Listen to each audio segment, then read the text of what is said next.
মা কি খাচ্ছ আজকে? এই যে স্যান্ডউইচ। ওরে সাবাস, কেমন? একদম প্রত্যেকবার নিজে বানায় নিজে ফাটাফাটি বলে। খেয়ে যা, তারপর বলবে না। ও কি দারুণ করেছো গো, দেখি ফিলিংটা দেখি। বুঝলে? বাহ, অনেক কিছু দেওয়া আছে, পুদিনা পাতা ফাতা সব দেওয়া আছে তো দেখছি। আর কি বলবো, কত রকমের ফ্লেভারটা গালে লাগছে।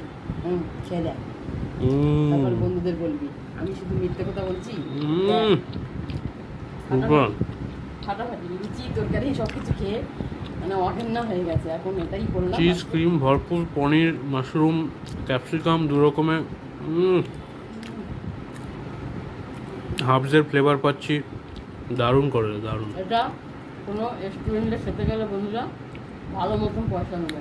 350 টাকা দাম নিয়ে নেবে। এর কোনো কথা নেই।